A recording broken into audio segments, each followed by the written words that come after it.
Good morning, everyone. How are you? We'll be getting started in just about a minute. I just want to make sure I give everyone a chance to log on and grab whatever coffee, tea, water that you may need to join us today. So I'll just give everyone another minute or so that way you all are attending and able to join us for the first part of our Engage in J annual student conference, this year themed Thrive.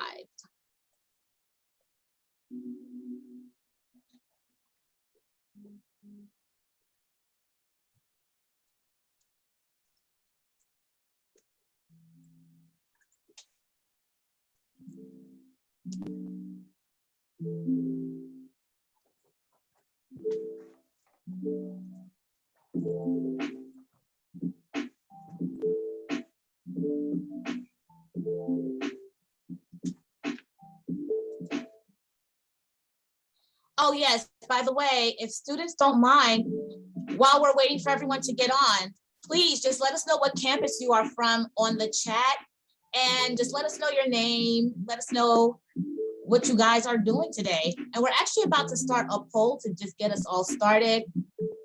The first poll is going to be about what your morning drink is. Whether you drink coffee, tea, water, juice. So just let us know, what are you drinking this morning?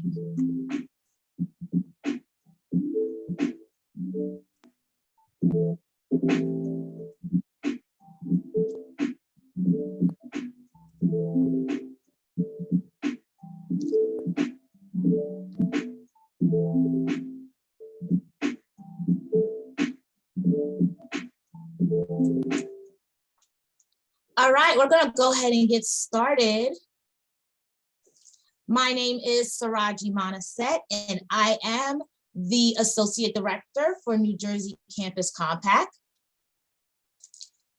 And we are here today with you to get started with our two-part hybrid conference. The first part today is our Prenote conference, which will be presented by Yolany Gonell, who is also from William Patterson University. We are going to have an amazing, engaging conversation with her about different topics revolving around social justice. And then on March 26th, we'll have our in-person day where you guys get a chance to learn more about all the amazing things that are going on in your community and how you can be a part of those things and transfer all of your volunteer experiences into 21st century work skills. The poll is still going on for us to find out what your favorite drink is. I personally start my day off with water because it's an amazing drink to stay hydrated and keep your skin clear. And we just want to make sure that you guys are having an amazing time and that you're able to join us for this webinar today. We're so happy to have you here with us. We're also live on Facebook, and this will be shared later on Instagram and YouTube. So make sure you are following us at Engage in J. We're also going to have a couple of Twitter conference rooms going on. So we'll be live tweeting a lot of the things that we're talking about today. Make sure you are following us on Twitter, that you've liked our pages on Instagram, so that way you can engage and give your opinions, tag us, and whatever screenshots you take. We just love to be a part of you guys on social media, and the best way to engage with you is wherever you are. So make sure you are following us online as we are sharing a lot of this material online as well. Right now, I'm going to get ready to hand it over to the Campus Compact Director, which is Saul Peterson. But right before I hand it over to Saul, I just wanted you guys to raise your hand if you got up before 9 a.m. today. Wow, that's it. Oh my gosh. Oh, wow, on a Saturday, that's 14 people that got up before 9 a.m. All right, you guys can go ahead and put your hands down. Raise your hand if you went to sleep after midnight last night.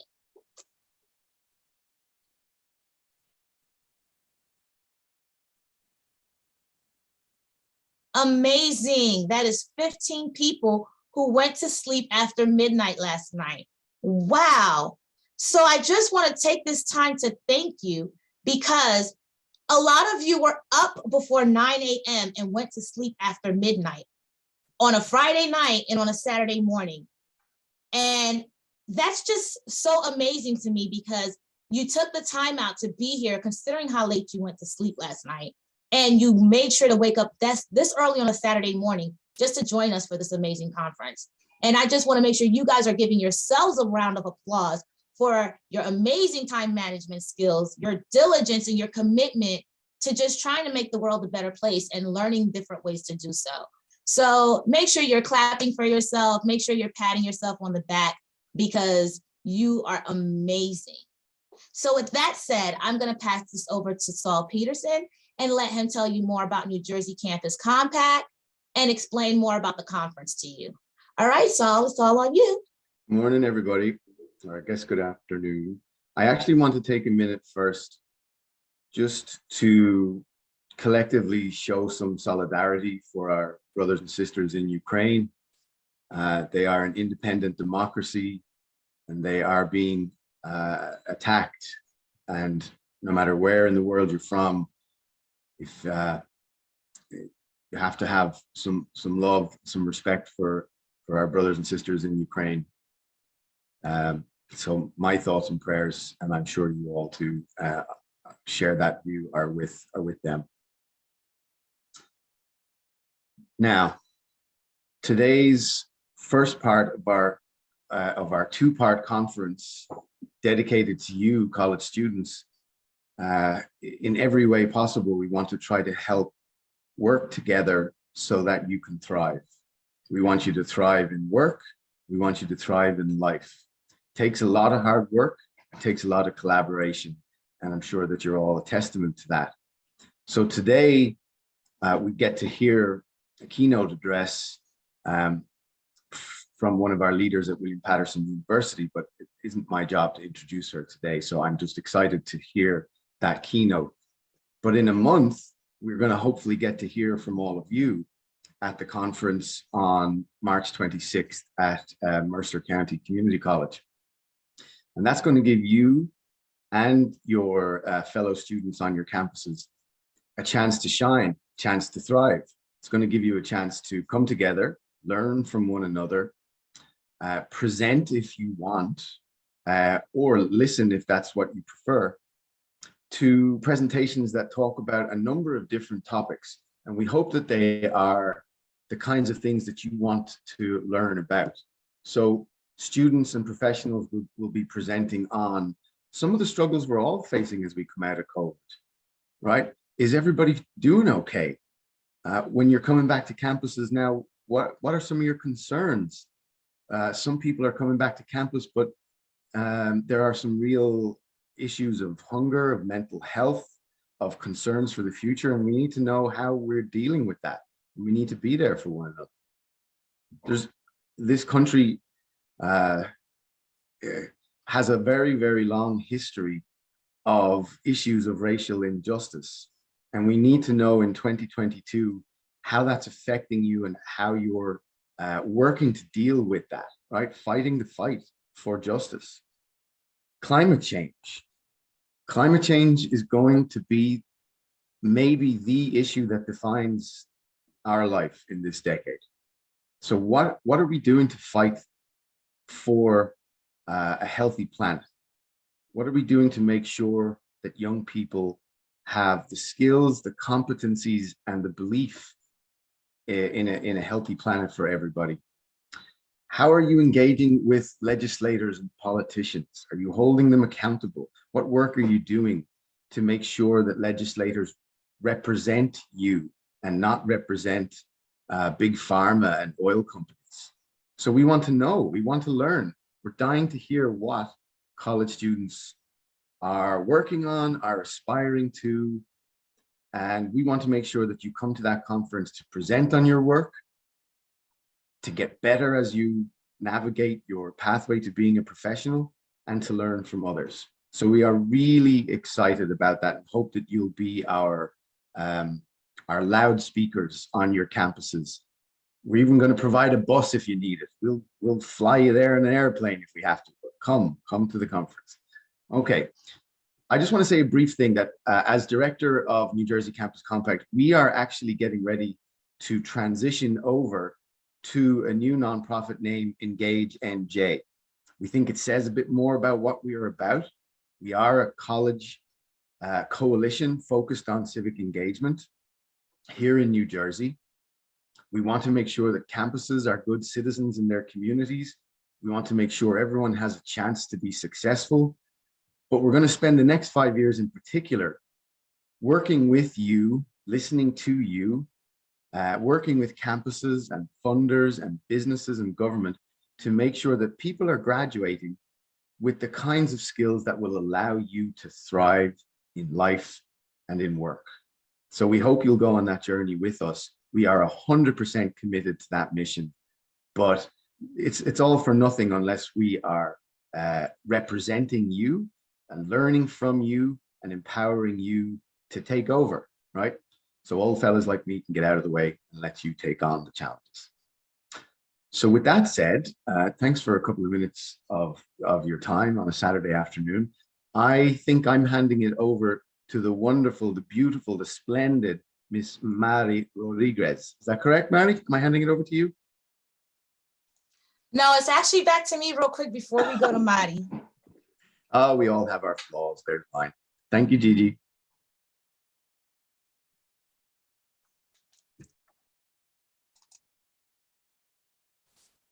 All right, guys. We're actually going to give you guys one more poll in a few minutes, just to kind of make sure that we know how it is in being in New Jersey. It's always the famous argument about whether you are a Taylor ham or a pork roll person. So I'll give you guys a quick minute to let you guys know. And yeah, let me know what it is.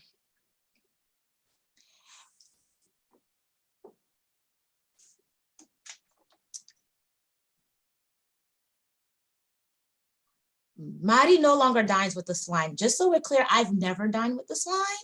So there's that.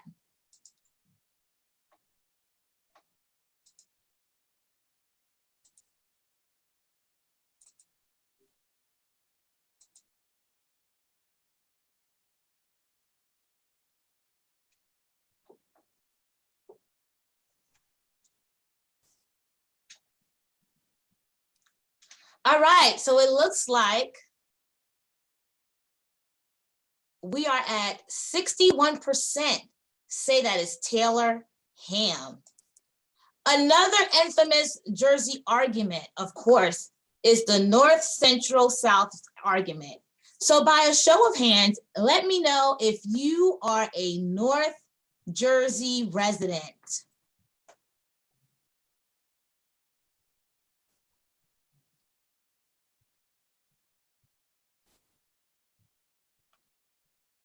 Okay, that's 9 of you guys. All right.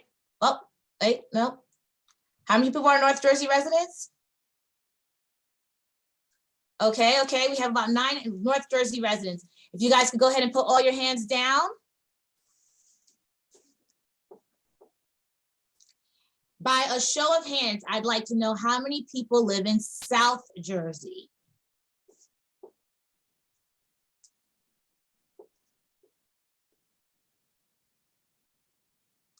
Okay. And my bias area, my area of pure bias, everybody could go ahead and put your hands down. How many people live in Central Jersey? Because we do exist, guys. There is such a thing as Central Jersey. Yes, there is. So how many people live in Central Jersey? That's right. Okay, all my fellow Central Jerseyans. Yes, we exist. We're here. We're going to be acknowledged because there is a Central Jersey. It is not just North and South. And it's on nj.com, so we know it's true. Okay. The last one I want to do right before we let it go to Mari is I also wanted to check on you guys through some emojis. So through some emojis, I want you guys to tell me how you're feeling today. Just go ahead in the chat and let me know, how are you feeling? What kind of day are you having? Go ahead and just go in the chat and just give me some emojis. Let me know how you're feeling. How'd you start your day off? If you guys can all just go ahead and put an emoji so I know exactly how you're feeling.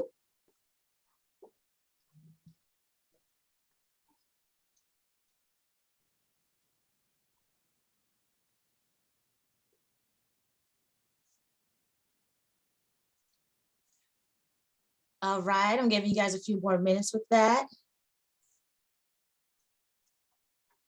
Okay, good job, guys. You guys are doing amazing. Thank you all so much for participating.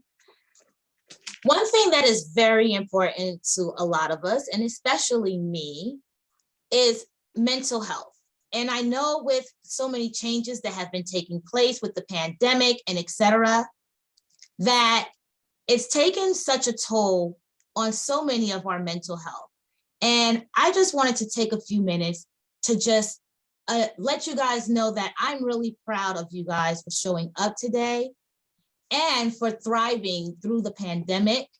We have to really acknowledge the fact that not everybody was able to survive.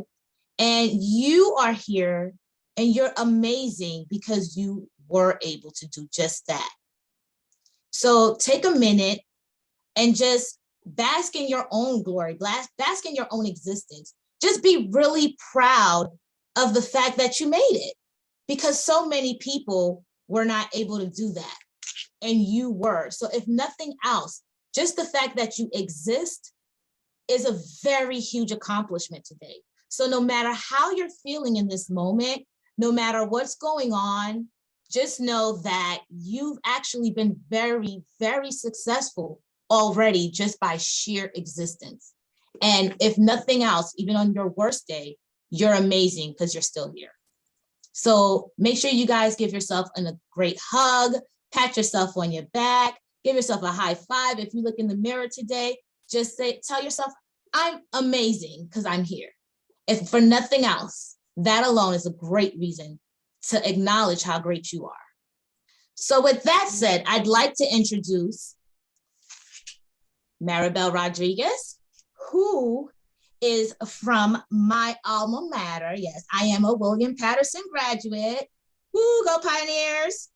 And Maribel is the Associate Director of Campus Activities, Services, and Leadership at William Patterson University, because she's just really the dopest, right? And one of my favorite people. So I'm gonna pass it over to her and let her wow you with that amazing orange and black pioneer spirit and give you guys the gist of exactly how great our Prenote is going to be, because we have one of the best keynote speakers that you can find anywhere, and we stand on that. All right, go ahead, Madi, it's off to you. Thank you, Gigi, and welcome everyone to the Engage and T.H.R.I.V.E conference today. I have the honor of introducing not only an amazing colleague, but great friend and a social change agent here in New Jersey. So I'm excited to introduce Yolany Gonell. So Yolany is a first-generation college graduate, a U.S. veteran, and holds a master's degree in social work from the University at Buffalo in New York. With over 17 years of progressive experience in higher education, providing leadership and vision in the areas of diversity and inclusion, social justice education, and leadership development. She is committed to empowering youth and advocating for equity and access for underserved communities. A storyteller and speaker of muted truths, Yolany inspires youth and young adults to explore outside of their limits through activism and civic engagement. A true believer that everyone can make a difference. Get ready for some spoken word, personal narratives, and a call to action through activism and service. Everyone, let's take a moment to welcome Yolany Gonell. Imagine being homeless Mommy finally finding a room where everyone shares one bed, our feet hanging off the rails. It's cold. Imagine being a little kid hanging out in the living room. TV is blaring while mommy's favorite music is playing in the background. In my house, it was salsa. And imagine hearing your abuelita say something like, esa muchacha, ella no va a hacer nada. Those girls, they're never gonna amount to anything. Imagine telling your high school guidance counselor your plans to join the military, and her response is, well, hopefully that will straighten you out. Really? Imagine walking into a store and being refused service, being followed, being told to leave your bag by the door while others hold on to their possessions. Imagine being told that no one asked for your opinion. At work, you're told that what you have to say only matters if you don't look like you. It only matters if you don't dress like you. It only matters if you don't sound like you do. It only matters if you don't live where you do. Imagine receiving messages that people that look like you are dangerous. Imagine walking on your campus and a car filled with laughing white men use your body as a target. Their milkshake impacts your back. Your body trembles as you gasp your chest. Campus police say there's nothing we can do about it. Your colleagues say it's okay. Why cry about it? What just happened? Imagine that moment when you said enough is enough. Enough is enough. That time and time again, you say enough is enough, enough is enough, enough is enough. And time again, you keep saying enough is enough, enough is enough. And time again, you keep saying it. And mommy would say things to you and say things like, it's okay. It's only gonna make you stronger. Mommy would say things like, it's okay. The almighty universe gives you what you can handle. Mommy says, it's okay. Someday, mija, it will make sense. When, mommy? Make it make sense. Imagine power. Imagine power in community. Imagine those moments when you said enough is enough and you took action. The day that you voted for the first time. The day when you ran, the day when you packed, the day when you served, the day when you collected, the day when you knocked, the day when you stood, the day when you painted, the day that you donated, the day that you fed, the day that you shared, the day that you built, the day that you posted, the day that you spoke up.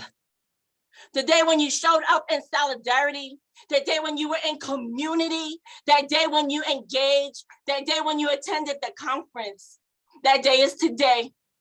Welcome to the Thrive Student Conference, y'all. My name is Yolany Gonell, and I'm here with you today to share a little bit about who I am. I use she, her, and queen pronouns. I'm proud to say that I'm a first-generation college student. I'm the first in my family to graduate high school. I am a beneficiary of welfare. I wouldn't even be here if it wasn't for government assistance. And my childhood experience really significantly shapes how I move in spaces.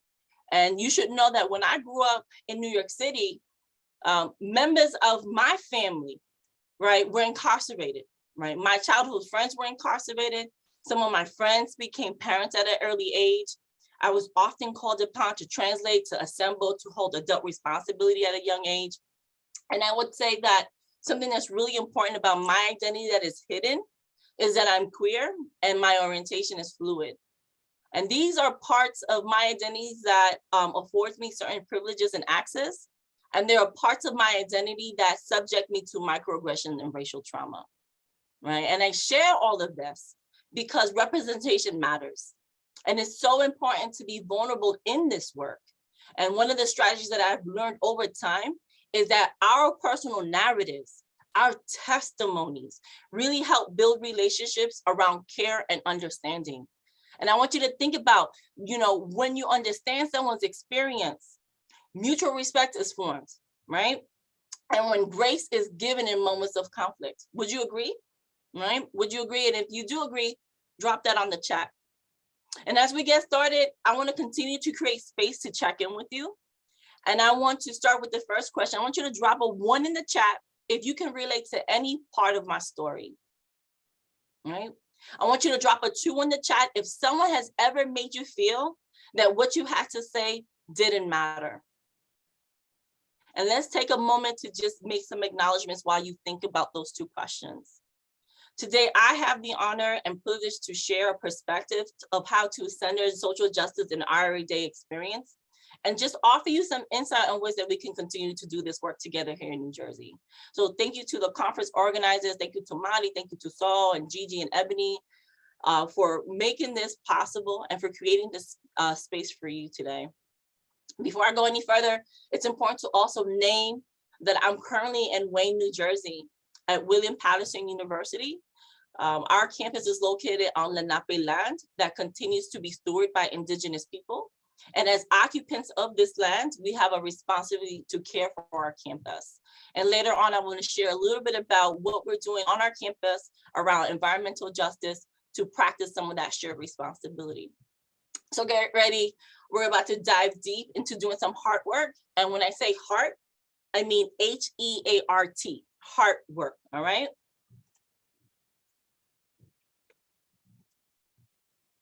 So let's start by putting some things into perspectives. Last year alone, and I'm gonna lean in to say this, okay? Last year alone, over 4,000 students across New Jersey devoted over 20,000 hours of service supporting 100 local nonprofit organizations during a pandemic, okay? And what's really powerful about these figures is that many of us don't realize that the work that we do in our community service sites is grounded in equity, inclusion, and social justice. So take a moment to reflect. Of these students, how many do you think saw these service opportunities as strategies for social justice? Drop a 3 in the chat if you are like, oh snap, you know, like if this is a moment for you, a aha moment. And I want you to drop a 4 in the chat if you are in support of civic engagement for social justice. Every contribution, every responsibility or project that we have done enrolls as volunteers, supports the mission of that agency, right, to improve the lives and conditions of families and individuals in our communities that have been historically marginalized and under-resourced. Which is why you, our student leaders, are one of the most powerful people in New Jersey. And I'm going to tell you why you're powerful throughout the entire part of my presentation, right? And so your involvement in the Change Builder program is essential and critical to social justice, period, right? Your involvement is critical to this work. And as I think about today's experience and today's conversation on service and social justice, I think about all the different ways that we show up in solidarity. And there is so much power in community. You being here in this conference is power in community. I want you to take a moment to think about how division in America is used as a tool to keep us from working together. Just think about it. Think about the systemic ways that we are told that we have no power, that our ideas or opinions don't matter, that our efforts won't change anything, right? The mechanics of these messages are systemic with long histories, right? Long historical roots, right? This is well before our time, which Saul alluded to a little earlier ago, right? And one of the things that's really critical about this is that about 19.4 million students attended college and university in the fall of 2020. Right, and this is based off of facts from the National Center for Education Statistics. I'm gonna say that again, 19.4 million students attended colleges and universities in the fall of 2020. So I'm gonna go back to those figures that we looked at. If 4,000 students can mobilize over 20,000 hours towards social justice, imagine, just imagine what can be achieved to solve world problems if we all come together as change builders on our campuses. Let that sit for a minute. The struggles that we face in our families as a community impacts all of us, right? And it transcends across culture and identity, religion, socioeconomic status. It affects us all. And so many of us on this call have overcome significant obstacles. Some of us may in this very moment be dealing with something, right? Which is why the questions that Gigi asked you earlier are really important. You know, you may be trying to balance work and family expectations, right? In this very moment, some of us may be grieving or mourning a loved one, or trying to recover from the impact of the pandemic. And let us not forget the aftermath of Hurricane Ida, where some of us lost our homes and our modes of transportation. So let's take this moment to hold space for healing. And know that we see you. We see you today, and we see you on our campuses.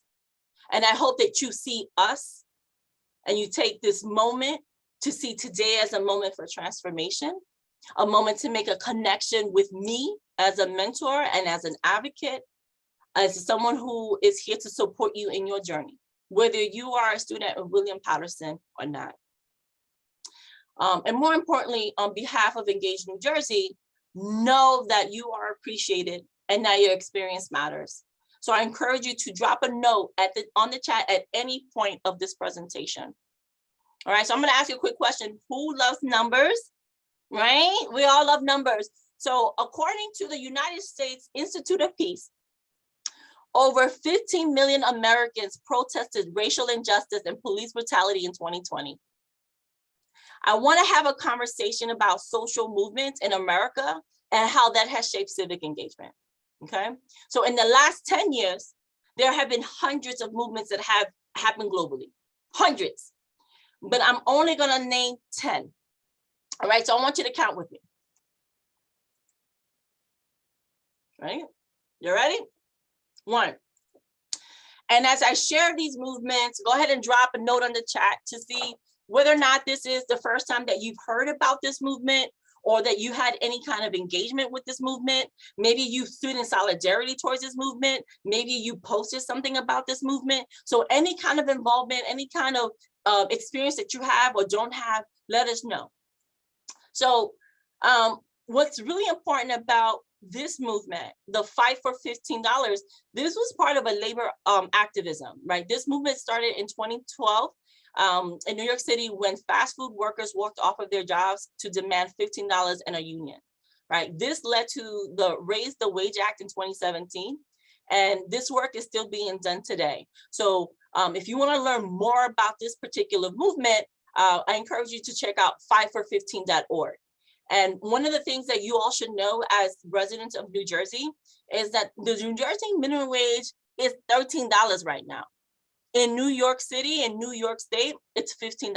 So I'm just saying, okay? So 2, the Women's March, let me bring it up.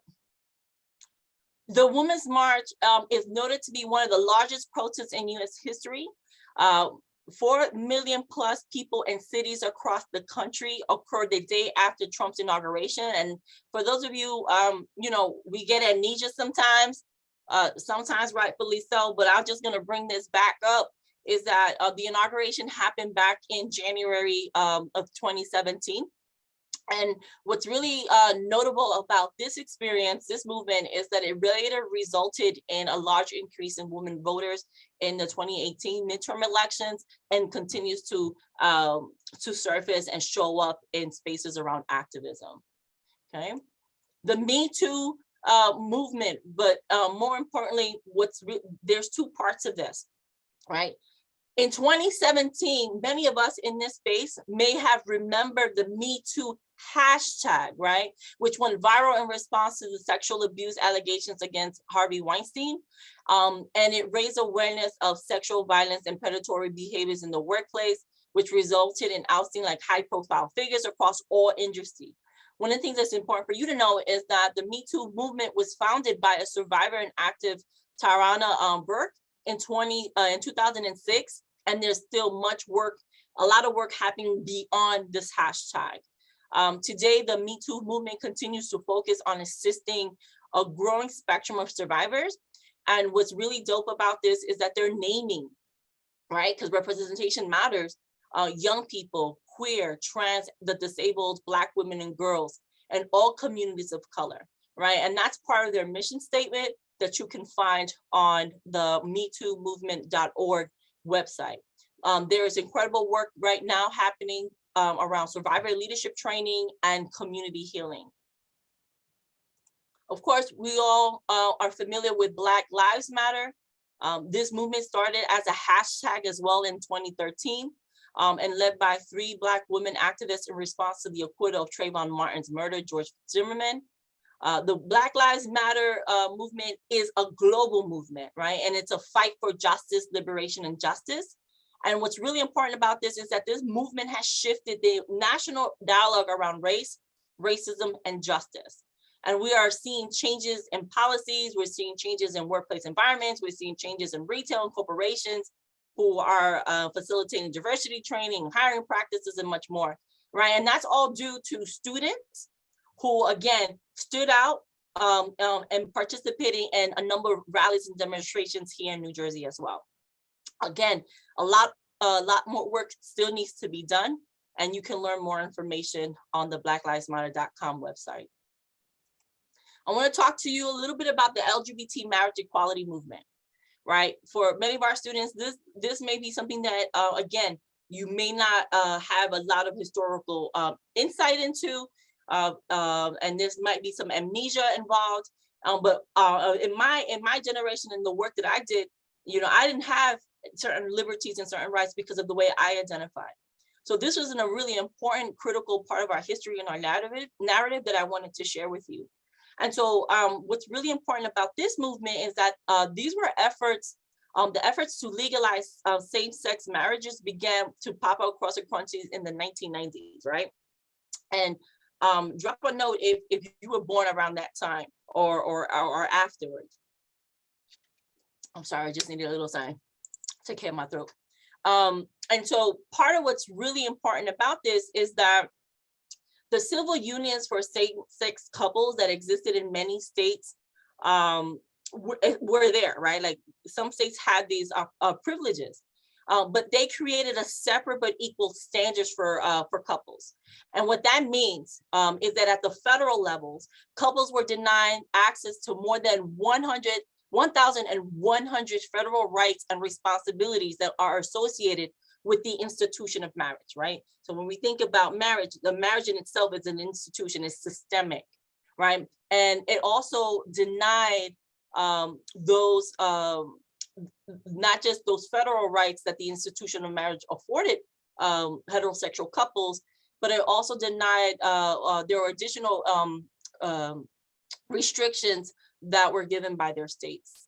And so I'll end with this, that the Defense Marriage Act that was signed back in 1996, when that was created and defined marriage by the federal government as between a man and a woman, right? Therefore allowing states to deny marriage equality. In 2015, the Supreme Court ruled that no Americans can be denied the freedom to marry because of their sexual orientation. Right, and there's a lot of information out there. A good source that you can check out is the H.R.I.V.E website for more information. I'm going to talk to you about the Dreamers movement. If you recall, this movement was initiated by undocumented students who came to America as children. They mobilized to demand that they be treated as full-scale Americans. And what this means, right, for some of us who maybe don't have these experiences, what this means is that they wanted the same privileges as you do, as their peers, to get driver's license, to pay in-state tuition, to get a social security card so that they can find employment, and also to address the growing narrative that immigrant and undocumented people had to be deported back, right? Back to where, right? And so that was the growing conversation and during this time. What's really powerful about this that is so important for all of us to think about as we think about civic engagement and social justice is that back in 2012, the Obama administration passed the new Deferred Action for Childhood Arrivals, right? And this is called DACA. And the DACA program, allows students to get in-state tuition, allow them to get working permits. It's not enough, and it's not what students are asking, but it's a step. And during the Trump administration, DACA was rolled back. And one of the impacts that we're seeing today with our students who identify as undocumented is that they're still struggling to get work permits right now. And this is a really critical issue happening to New Jersey students right now. And so there's still a lot of work that activists are doing and taking this case to the Supreme Court. I want to talk to you about the March for Our Lives. For many of us in this space, this is something that might be really fresh in our memories. This movement was for gun control and was spearheaded by the students at the Marjorie Stonewall Douglas High School in Parkland, Florida, back in February of 2018, when gunmen fired a semi-automatic rifle and killed, I want to say 17 people, and then injured a ton others.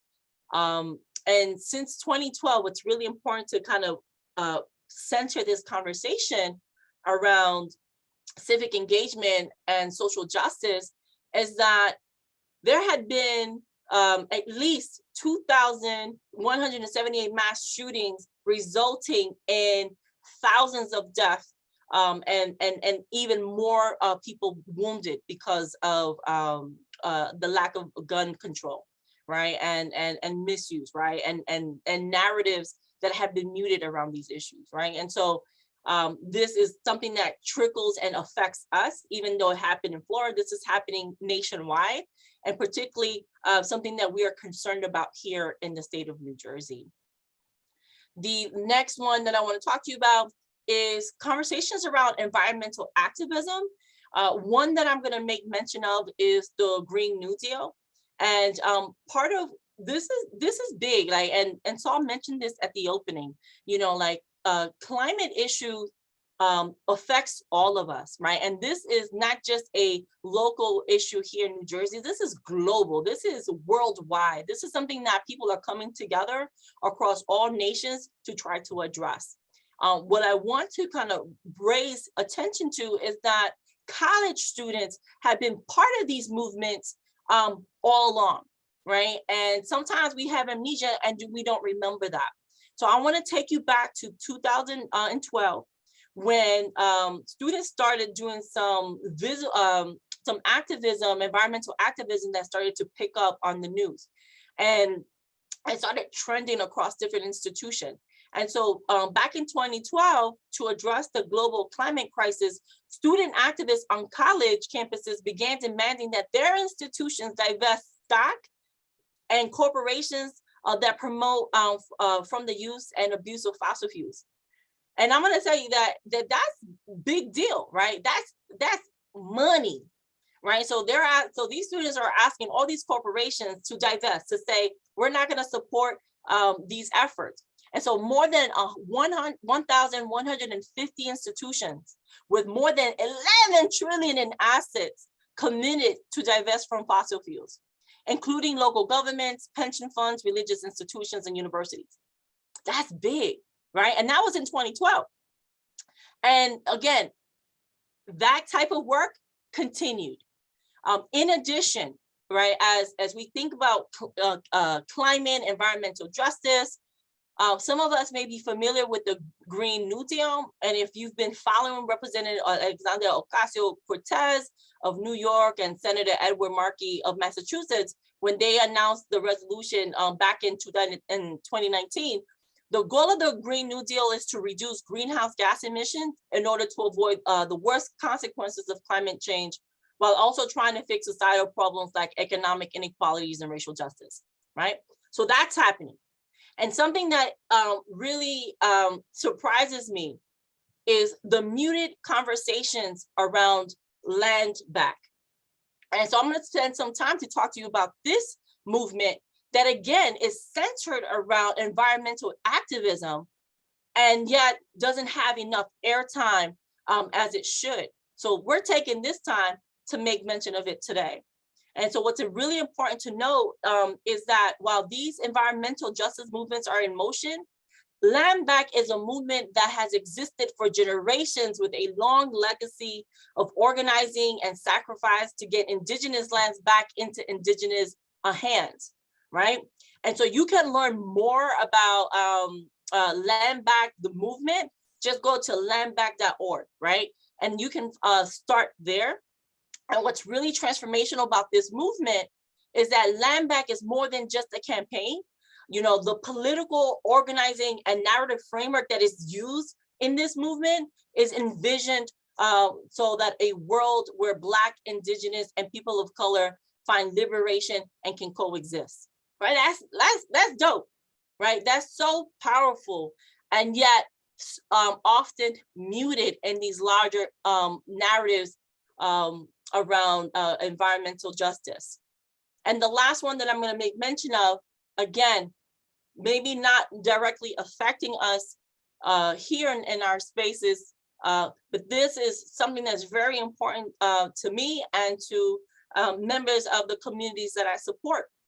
You know, the missing and murdered Indigenous women crisis, you know, has been longstanding, right? And what I want to make mention about this particular movement is that as of 2016, the National Crime Information Center has reported 5,712 cases of missing American Indian and Alaska Native women and girls, right? Over 5,000 people have been missing, right? The U.S. Department of Justice reports the missing person database that they use reports 116 cases, right? So the White House made a proclamation in 2019 officially designating May 5th as the National Day of Awareness for Missing and Murdered Women and Girls. And that's part, again, the work that college students are doing in community across different parts of the US and globally as well. So why do you think this matters? You know, why do you think that this is important? And I want you to process that, right? As we think about this global conversations around social movements. For me, social movements are important because they signal a call to action, right? And one of the things that I center is that we may hold certain privileges that puts us in spaces where we're not even exposed to these issues or barriers that affect our neighbors, right? Sometimes because of the privileges that we hold, we don't have to confront challenges that affect people of color, people of the cultures, people of other identities that are different from your own. You don't have to rent space in your head to think about topics or issues that don't affect you, right? That's what privilege looks like. And social movements also calls for shared responsibility. And that's why I shared that with you. And what I can appreciate about social movements is that it amplifies the voices and concerns of people that are impacted. And it draws in people who want to stand in solidarity and be an ally, even if they are not directly impacted. And that is what we seek in this work. As a kid, you know, and as a teenager, I didn't have internet the way you do. I didn't have access to information in the same way that we have access to information today, right? I had dial-up phone. We didn't have a computer until I was like 19, y'all.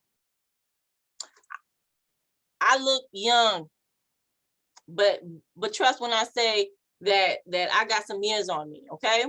And when I think back to being a kid and as a teenager, and remember earlier I mentioned that my experience, my childhood experience informs how I show up in spaces. I can't help but think about the trauma, right? And all the internalized messages, right? That I held on to. And I used to really think that the issues that my families faced were unique to us, right? I didn't know, right? I didn't know that other people were poor. I didn't know we were poor, right? And I would always wonder, why me? Like, why is this happening to us? Like, why is this happening to my cousins, my brothers? What is this happening to my friends? Like, what's being done to resolve this? And because of those questions, I started thinking about, like, what's the value of education? And Mommy had a mantra. Mommy will always say, mira, primero tu educación. Ya cuando tú tienes tu educación, un trabajo, y después una familia. First your education, right? First your education, Yolany, you do your education and then you focus on your career. And after you got your career and everything set up, then you can start a family. And she shared this with me because of her experiences that informed her of how to move in spaces as an adult, right? And so earlier on in my presentation, when I said, imagine those moments when you said enough is enough and you took action. The day when you voted for the first time, the day when you ran, the day that you packed, that you served, that you collected, that you knocked, that you stood, that you painted, that you donated, that you fed, that you shared, that you built, that you posted, that you spoke up, that you showed up solidarity, the day that you were in community. Remember all of that? So when I said all those things, I was calling attention to the ways that we show up for others.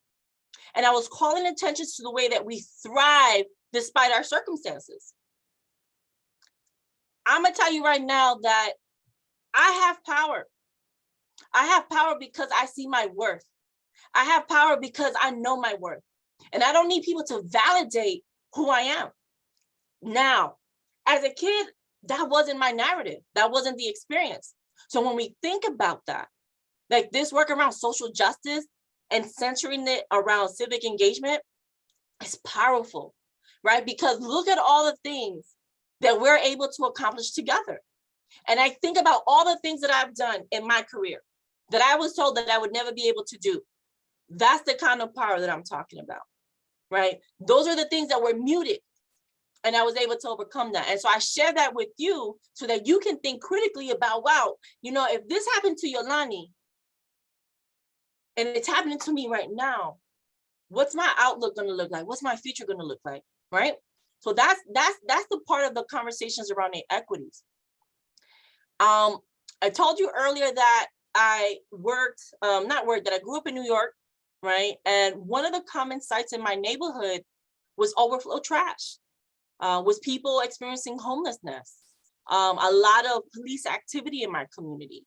And again, something that is really central to my experience is that my mom had a 7th grade education. And I just told you about my mom's mantra, right? That mantra came because of her experience. And she is a survivor of domestic violence. So in her mind, she thought, you know what, as long as my girls went to college, as long as they went to school and they focus on their career, they can be successful and they can hold on their own. And that was what she shared in terms of her values. And I could remember the times when we were homeless, right? And the times when we stayed in various homes, often sleeping on the floor, right? Until she was able to rent a room. And later on, when we rented our first apartment. And one of the most influential people that helped her do that was a social worker. So I'm gonna ask y'all, what do y'all think I studied in college? Social work, right? Because I saw that this person who helped my mom was powerful. And I wanted to be in a position where I can help others. So I want to share that with you so that when you think about your careers, your vocation, and we'll get to that in just a moment, that you can think about how these inequities show up and then how you can influence change through education and through service. And last thing that I'll say is centered around this notion around what's important to me, right? Because we're going to ask you when we meet you on March 26th, we're going to ask you what is important to you, what's motivating you, what's keeping you up at night, right? What's giving you life, what's taking energy away, right? And one of the things I will say is that for me, the most important thing is improving lives of others. That's it. That's my mantra. That's my motto. And I'm really invested as I think about civic engagement. I've been doing civic engagement since I was probably like 13. And this has always been a way to get exposure. It has always been a way where civic engagement has created an outlet to develop skills. to build relationships with people who are writing references for me. So that was really important. And no one really explained that to me as a kid, but I knew that if I wanted to get out of like my situation, I was really curious about what was out there. And so I invested in projects where I addressed food insecurity, right? Because I was always hungry, right? I remember standing in line over an hour just so that we can get food support from a food pantry. I remember summers going into the schools so that we can have free lunch. I would go to school in elementary school, right, and high school because I wanted to have food. It was the guaranteed meal that I had was when I went to school. We would stand in my house and mommy would huddle in the stove and we would eat fried dough. Can you imagine? Going to school meant a guaranteed meal. So I share this with you, and I want you to think about what these things are mean to you, what's resonating with you, right? So if any of this thing that I'm saying resonates, drop that in the chat. You know, for me, I'm going to talk to you about vocation. I gave you a little bit of insight about like what moved me, why I study social work, right? And I'm going to tell you that I've done lots and lots of service, lots of civic engagement opportunities that centered around things that I cared about, right? I built homes for Habitat for Humanities. I cleaned up parks. I cleaned up streets. I painted. I donated money, voted. If we played a game right now, it'd be like, I did it. I did it. I did it. I did it. And if I didn't do it, I'm going to do it. I'm going to do it. I'm going to do it, right? Because that's how I operate around this work, around social work. I look at the opportunities and I'm encouraging you to consider that as a practice as well. So out of everything that I've done, the most transformational experiences have been any time that I was in community with others, right? It was any time when I was part of something greater than myself. And an example that I'd care to share with you is that in 2010, I served as the founding member of a grassroots organization in North Carolina called Just Us for All. And the way that this name came about was it was just us, just like regular ass people who got together. And we're like, what should we name ourselves? And we're like, what about Just Us? Just Us for All, right? And it just caught on, right? And it meant something to us, right? And it meant something to the people in the community. And at that time, the reason that when I go back and I reflect as to, well, why did we initiate? Like, why did we get started? This organization was formed in response to hate crimes and street harassment targeting our trans community and in North Carolina. And so my friends would get harassed by this person driving a red truck. And we will talk to law enforcement and there was nothing they can do about it, right? So we took matters into our own hands. And of course, you know, I think about that time of 2010 and who I was in that moment. At that time, there were organizations for youth. There were political home bases for LGBT, like older folk. And that was all great, but there wasn't really anything for young adults and college students. And so that was why we started this organization. And what I really loved about this work is that we would hold community events, fundraisers to support our trans and non-binary youth. We had potlucks. We held weekly meetings at the Chocolate Cafe. We had art shows. We had the dopest parties, you know, because even though we were experiencing challenges within the LGBT community, we wanted to make a point that we're going to celebrate life and that we're going to celebrate our talent. And that was pretty dope. And these are some strategies that you can facilitate on your own campuses as you think about the need and how do you build community on your campus, right? And that can start with establishing or revitalizing the orgs already in place.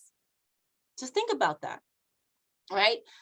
One of the things that was really important about this experience is that the relationship that we formed were authentic and they really transcended into hundreds of people supporting our demonstrations and rallies, right? Because we did a ton. And as a result of this work, I was invited to be on the board of a national organization called the Campaign for Southern Equality, which is something that I've been a part of as a board member since 2011. I'm really proud of that work, and I encourage you to check them out. There are grants, there are rapid trainings and experiences that everyone, it doesn't matter if you live in North Carolina, if you need support, you can apply for some grants that support you directly or that support a new organization that you're trying to form.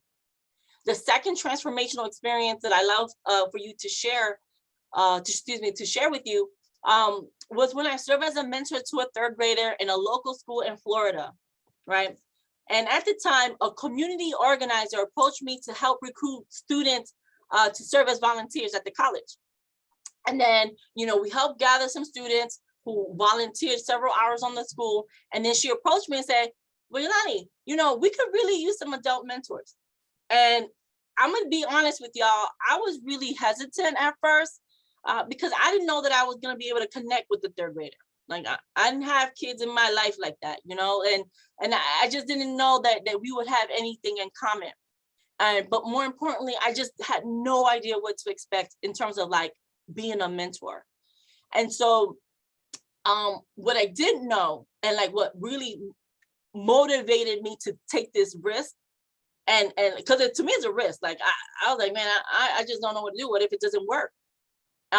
What motivated me to do this work was when I was told that my person was flagged as underperforming in her reading class.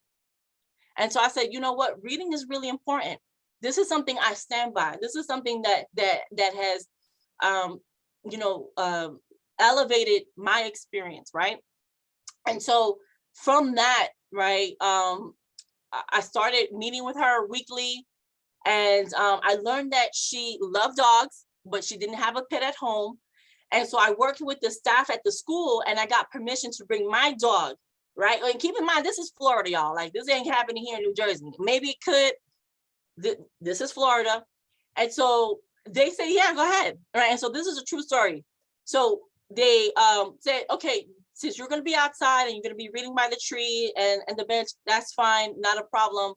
And she would read out loud to my dog, right? And so we spent several weeks of her just reading out loud with my dog. And then there was a break that happened. And one of the things that I did was I surprised her when we came back from break. And I said to her, guess what? And she was like, what? Third grade is what?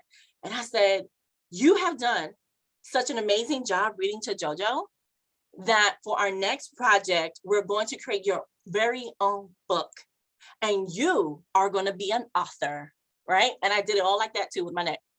And she was so surprised, right? I want you to imagine the look on her face.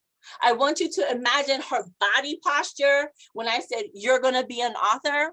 I want you to imagine what she, like when she said, what? I want you to imagine that, right? Because what happened next was really transformational. After I started bringing arts and craft and like cards and pens and markers, we would sit and she would outline the characters for her book. She would come up with storylines, and we would do one storyline at a time. And I came to the school, and she comes up to me and she says, Yolany, is it okay if my two friends can join us today? And I was confused. I was like, did the teacher say it's okay? And she said, yeah, she said it's okay if you said it's okay, right? And so her two friends joined us to help her create a book based off her vision. And they helped put the characters, and they would giggle, and they would talk about the different elements, and each student wrote and drew some pictures that was later combined. And I had the privilege of witnessing 3 little girls come together to be authors of their own story. And to me, that was powerful, powerful. Our time is going to begin to wrap up. And one of the things that I want to leave you with are a couple of assignments. We talked about the power of community. You know, I want you to join us in person on March 26th at Mercer Community College. This is going to be a transformational experience where you will create new connections and where you're going to find power in community, right? I promise that that will be one of the best experiences that you're going to have this year. And so please encourage your peers to be part of this experience. Number two, in terms of your assignment, we thought about inequities that impact us. I want you to go back to your campus and explore the courses and workshops that center on the issues that you care about. I want you to sign up for the Change Builders program and continue to serve in any way that you are able to, right? Because like I said, any action that you do in any civic engagement role supports our efforts towards social justice. Anything, right? Anything supports it. And one of the things that's critical is I want you to start thinking about and naming your vocation. I want you to contact your career development center, and I want you to make an appointment to build your resume with all the community service, the volunteer projects, all the student leadership roles that you have held, and demonstrate how your vocation, how your passion leads into some transferable skills that you can apply in any industry, in any field of your choice, right? Because there is your career, where you're gonna make some cash money, and there's your vocation, which you can still make some cash money, but no matter what happens in life, your vocation is what's gonna keep you there, helping to do the work to advance social justice in our communities, right? So be curious. Every action that we take towards social justice began with asking why. I want you to demand answers. I want you to start thinking about, why is this happening? Why here? Why now? Why are we not being communicated? Why is this information not transparent? Demand answers, right? As college students, you have power.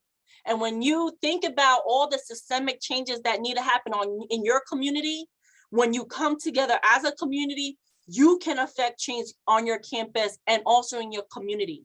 One of the things that's really powerful for me to just make mention of is that it's because of students. It's because of students at William-Patterson that made demands, that facilitated demonstrations, that we have not one, but we have 4 multicultural spaces on campus, right? We have the Black Culture Center, we have the Center for Latinidad, we have the Center for Diversity and Inclusion, and we had the Women's Center, right? And so that portfolio of the Women's Center is going to transform as the needs of our students has transformed. Can you imagine? If students can do that here at William-Patterson, I know that you can do these efforts to impact the change that you need to see happen yourself. All right, so be curious, ask how do you make a difference, right? How do these people get elected? How do you get them out, right? Just any kind of questions centered around how, right? Ask it, and ask where can you go? Where can you find, where's it going? Where's this money going? Where are we going? Like, where are we gonna show up, right? And I'm gonna keep going on and ask who. Y'all already know the deal, right? You know what questions to ask. One of the things that I'm going to ask you in the chat, this is an important part of the assignment, right? In the chat, I want you to drop 100 if you understand the assignment that I just gave you today.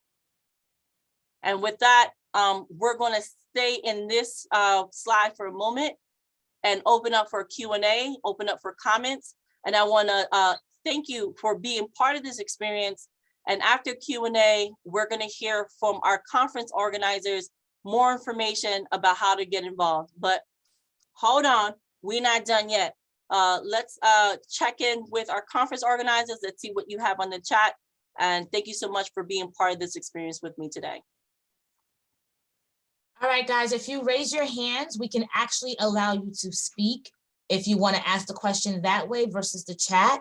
So however you want to ask your questions, we're here for the next few minutes, and Yolany can definitely answer any questions you have. And then we'll go on to give you guys more information about the in-person conference, as well as to talk to anyone who wanted to be nominated to be on the panel for the conference. So right now, we're just going to give you guys a chance to ask questions through the chat, or if you raise your hand, we can give you the opportunity to speak, and you'll be able to do just that.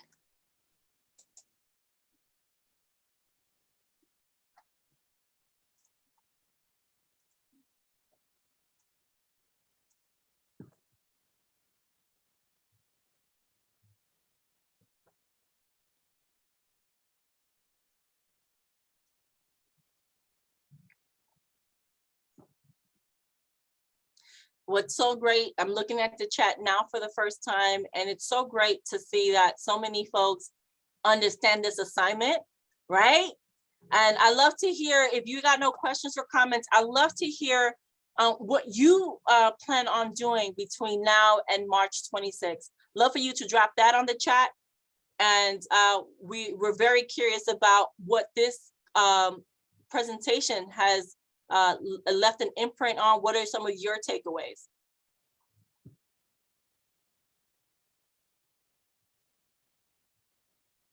Okay, we have two people who have their hands raised. So I'm going to give Sean Gaffney and Nikki Gaffney each a chance to talk. So Sean, you can go first. Okay, howdy.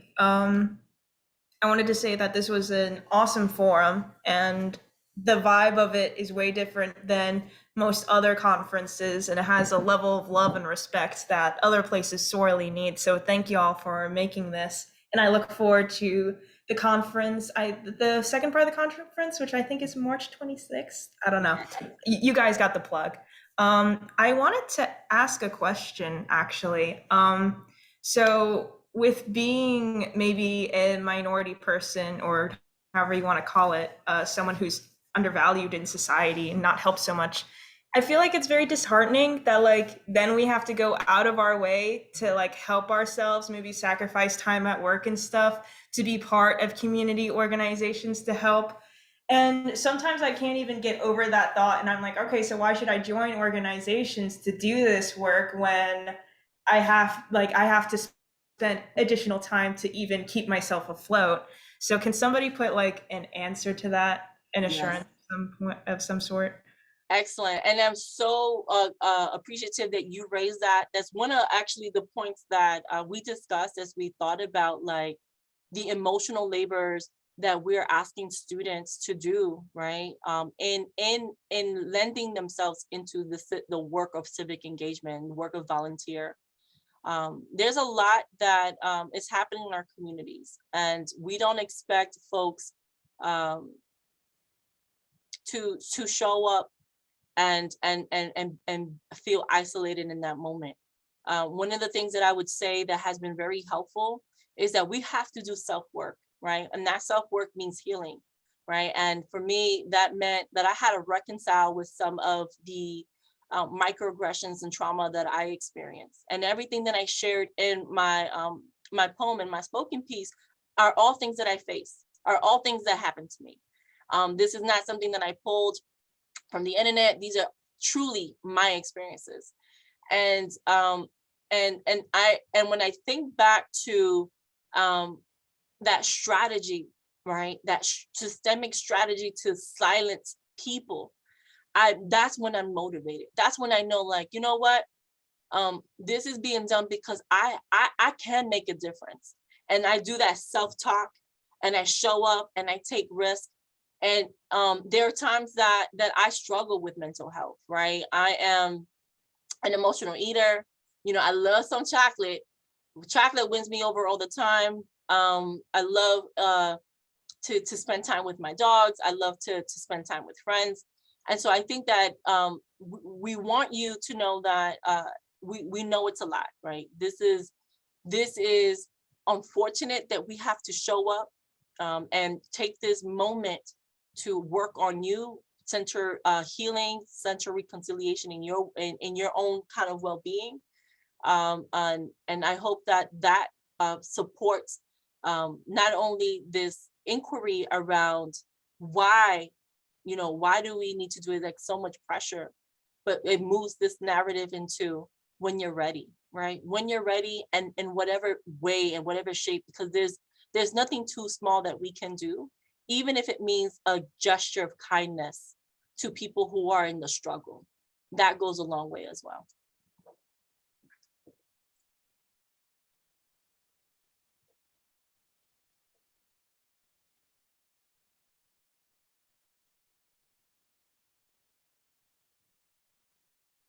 Okay, we have Yel Kwan from NJIT who wants to say something. I'm gonna give Yel a chance. Hold on one second. Oh, I'm sorry. There we go. Hi, so I want to say this is a great presentation. I think this is one of the best organized Zoom calls that I've ever been on. But I live in Newark, where this area is known for its reputation of it being kind of dangerous, and so students are kind of reluctant to help and participate in these nonprofit organizations that me and my career development services area sets up, as you guys hear the fire alarm going off. But I just wanted to ask, how do you motivate students into wanting to participate without that false notion that it's dangerous around this community? Because I've walked around this community and it's not as dangerous as people say it is, or maybe I just haven't been around the right area.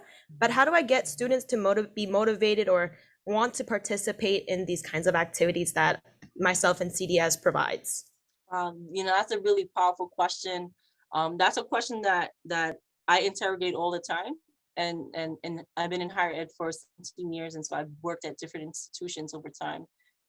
One of the strategies that I would offer to consider is to validate those fears and those concerns. Sometimes when we say to students, we live in a community that sometimes we feel uncertain and unsafe, and let's talk about that. And what can and so let me stop and think for a moment. What I'm trying to get at is that when we affirm our students of their fears and concerns, and we ask them to share their personal stories, one of the things that I've found is that students then say, I want to do something in my own neighborhood. And then we pick a date and time and we do that. And so a lot of role modeling happens, and every small works. So even if you have 3 students that sign up, you still do it.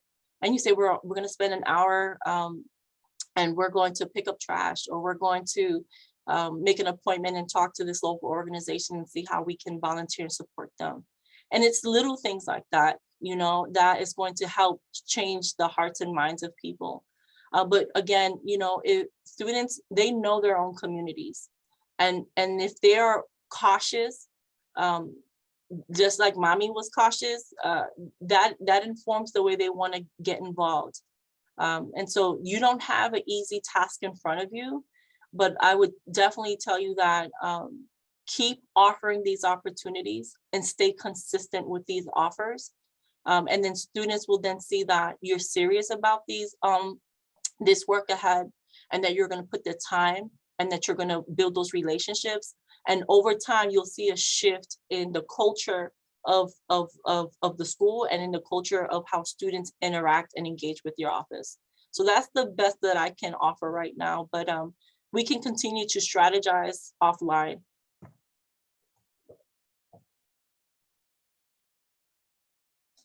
Thank you for that. And I'm going to go ahead and let Nikki speak. She had her hand up and put it down, and I didn't notice that. So let me just go ahead and give that to them.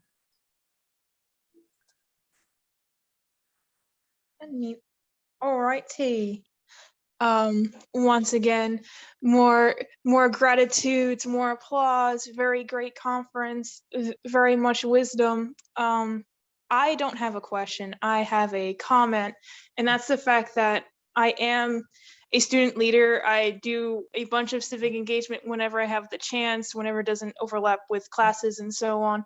And my most recent experience is the fact that I like jumping into new organizations. Like there was the Catholic ministry was doing food packaging. We had rice and we had beans. You had to shovel the rice and beans and put it into a Ziploc, and we packed like so many crates. It was like each crate could carry 25 bags, and we had like 4 crates, that's 100 bags. And it was a lot of fun.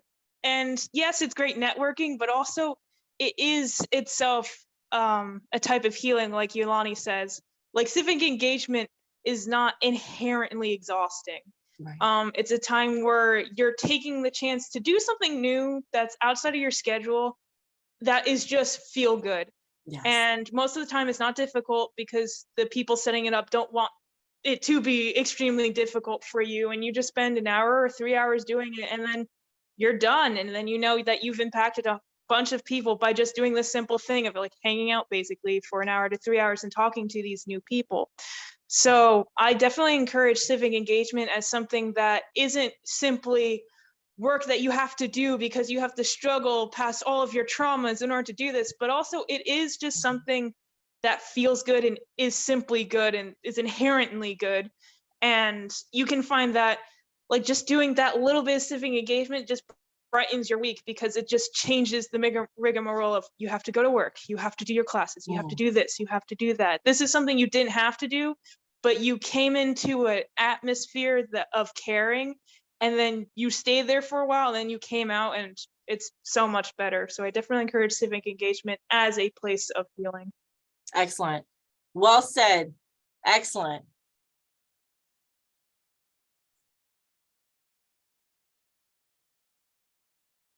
I'm wondering how many schools have feral cats on their campus? One of the pictures that you see here are students on our campus helping us with a local organization that we've partnered with to support environmental justice. And we have a cat colony that, again, I'm not encouraging you to start one, right? I'm not let me draw that back. But I'm definitely wanted to just call attention to the fact that it started off with a local organization who was facilitating a much needed service on our campus. And we started this partnership to encourage students who particularly had a passion for animals, that had a passion for the environment, that were sometimes homesick, that were sometimes didn't yet find a niche on campus. And so they would come and help volunteer. And beyond the work that they're doing on campus, they're also doing trips to farm sanctuaries. They're participating in Zoom call calls, and they're listening to social activists that are doing animal humane work. They're hearing from vets, they're hearing from medical doctors, everyone that's supporting animal wildlife. And so one effort that you do on campus can lead into so many other outlets of information, and also empowering students to just get involved in something that's different that they haven't done before.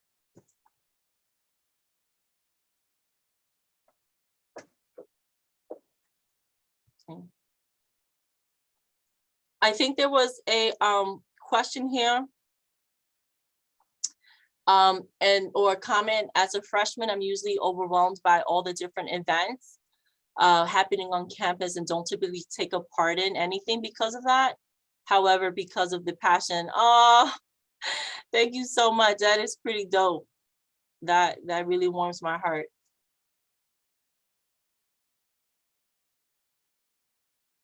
Right.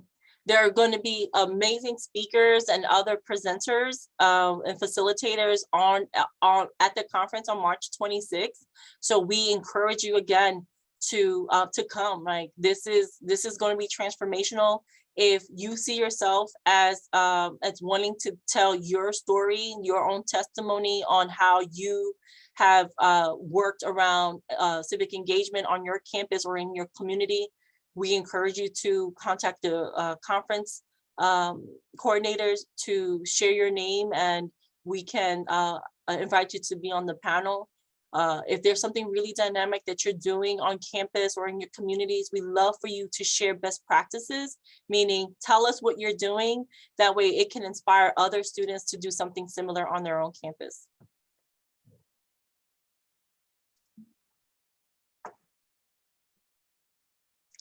I'm going to check in with Gigi to see if you had additional information, if we wanted to wrap up now, or if there are still any more kind of questions or comments out there. Yeah, I sure did want to give you guys a few minutes if you guys did have like another 2 minutes for questions. If you guys had any more questions or anything else that you guys wanted to do in the chat, I didn't want to kind of cut you guys off. So if there's anything else or anybody who might be a little bit shy, want to type it in and doesn't want to speak, that's absolutely fine. But you guys have another 2 minutes, give or take, to actually go ahead in the chat and ask any questions or just raise your hands. And while you guys are doing that, we're going to run another poll for you guys just to see how many of you guys are actually interested in attending our conference on the 26th at Mercer County Community College. So I'm going to go ahead and launch that poll right now. You guys have another minute if you have any other questions. And then after that, we'll follow up with some questions regarding some information regarding the in-person day of our 2-part hybrid conference.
So I see that a lot of us are done with the poll.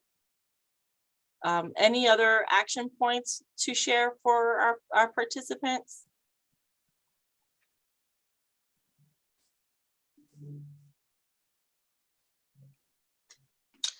Okay, so if we're all done, thank you so much, Yolany. This was an absolutely amazing experience. We really appreciate having you be here with us and just speak to us about all of these amazing opportunities that you guys have going on. Thank you so much. Thank you so much to our conference organizers. Thank you to all the students and all the coordinators from different institutions for being here. You can connect with me offline. My information is located on the Center for Diversity webpage. And again, my name is Yolany Gonell, and I'm here to serve you and support you in any way I can.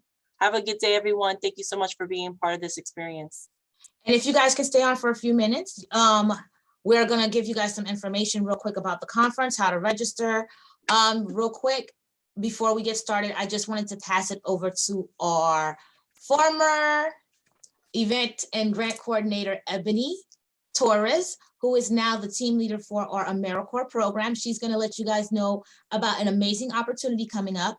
And we also want to let you guys know how you guys may be able to win prizes, because we're looking for conference influencers to help us out on social media, and we have gift cards available for them. So I want to make sure that you guys know of all the ways that you guys can win prizes prior to the conference. So please do not log off right away. Let me pass this over to Ebony.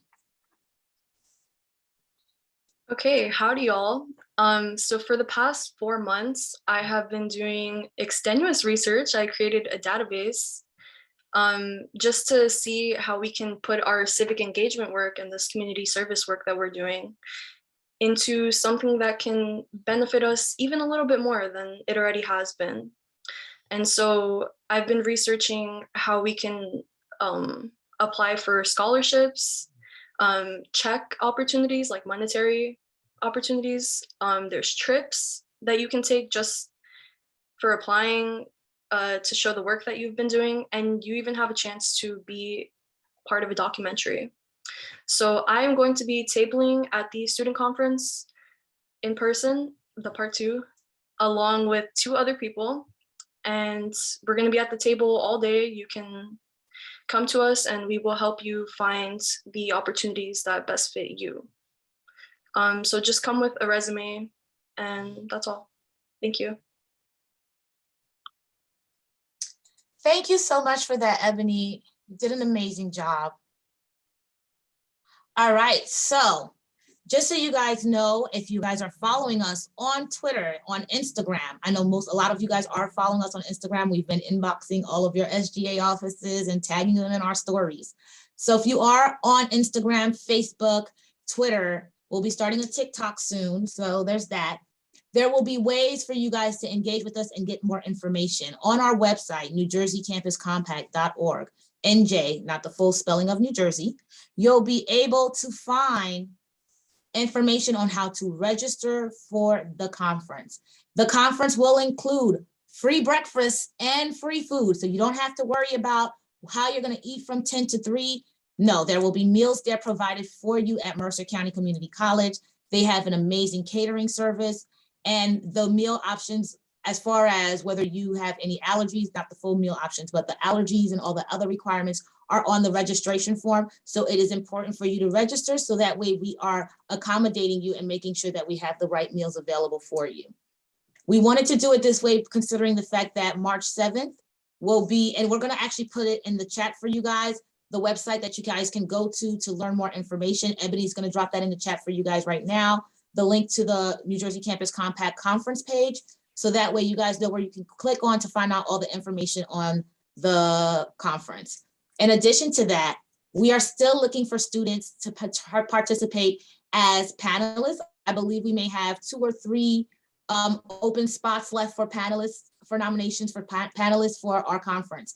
Basically, for those of you guys who actually attended the keynote today, as you take the information from the keynote, you'll be asked to go out into the world and apply some of it and just see how the engagement is on your campuses, even from your own volunteer experience. And on the Saturday of March 26th at Mercer County Community College, you'll be in a very relaxed lounge type environment on stage with Yolany as the moderator, and it'll be a keynote panel where you'll be able to express your reflections on today's presentation, in addition to testimonials of your own experiences and how you've been able to connect the two and move forward on your campus with different engagement activities.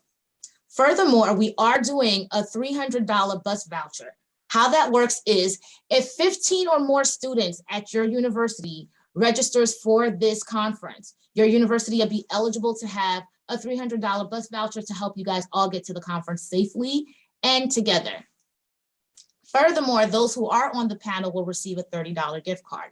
Now, the other thing we are doing also is trying to get some social media influencers for our conference.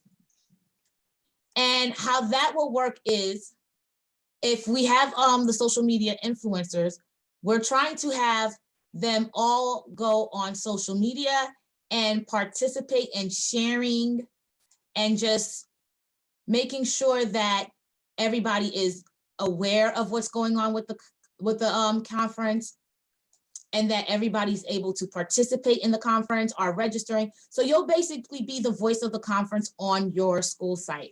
And yes, we'll be providing a gift card for that as well. And anybody who participates in that will receive another gift card to be a participant as a social media influencer for your campus. Ebony will be dropping in the chat her email address as well as my email address, as well as Sandra's and Dunya's, who are also on the conference committee. And you'll be able to contact us in reference to being an influencer on your campus, to share the information, to make sure that students on your campus know that this conference is going on, and you'll be able to get a gift card for helping us with that. In addition to that, we'll have a scavenger hunt at the conference where you'll be able to see that New Jersey Campus Compact is transitioning to Engage in J, as you see in our beautiful logo. We'll also be able to have all those logos changes throughout the campus. And underneath some of the logo changes, there'll be gift cards, there'll be different prizes. So this will be a very engaging conference.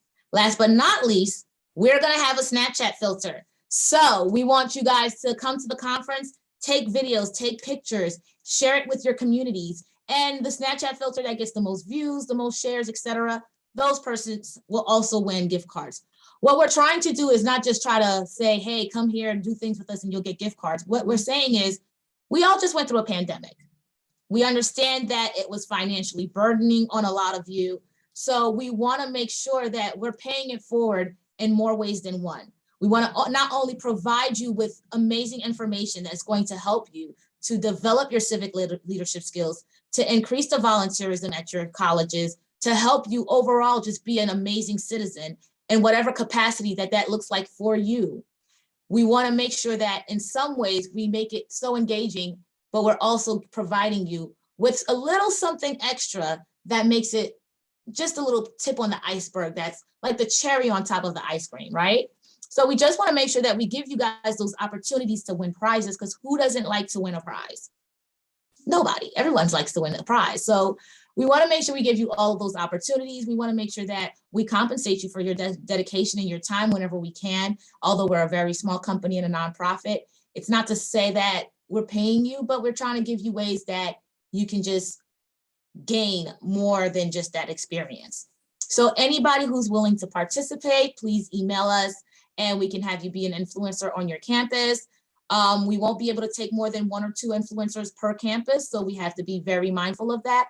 But you'll be the person who will be contacting to know where the flyers need to be posted on your campus, what tabling events are there that you can possibly bring the flyers for the campus to, and however we can engage with you further at your university to open this conference up for everyone. There are opportunities for you guys to also be presenters at the conference and be able to speak on your experiences as volunteers. So all of those informations can be found on the New Jersey Campus Compact page that Ebony has listed in the chat. And we are still registering students to be presenters, so feel free to register and have your voice be heard.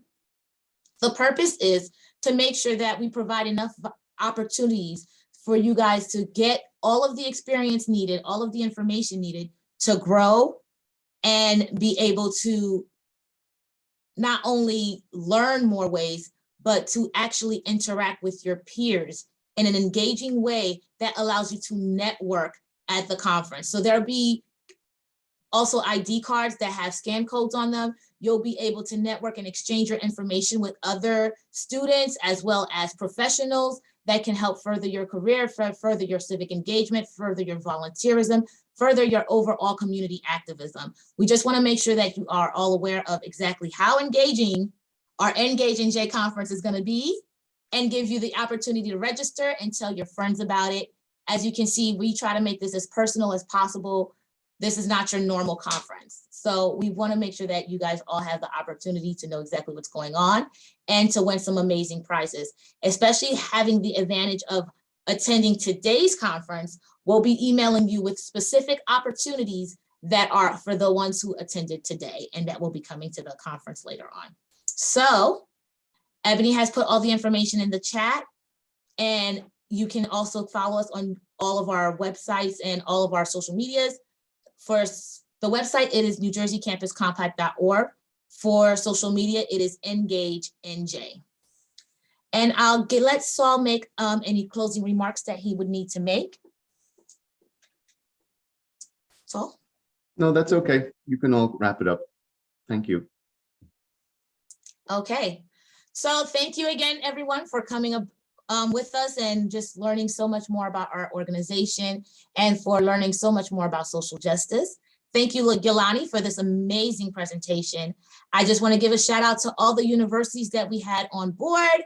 Thank you, William Patterson, Union County, Mercer County Community College. Thank you, Stockton University, NJCU. I don't know if I missed anybody. Those were the 5 that I counted right off the top. If I did miss anybody, go ahead and put your college in the chat. And you guys have a great day. We were able to end a little bit early. Enjoy your Oh, NJIT, that's right. Thank you so much. University in NJIT. Raritan. Raritan Valley, Drew University was also on board. So I want to make sure I give you guys a shout out. So we'll be thanking all of the universities that partnered with us and saw us through today. And make sure that you guys are able to register and attend the in-person conference on March 26, 2022 at Mercer County Community College from 10 a.m. to 3 p.m. Thank you again, and you guys have a great day.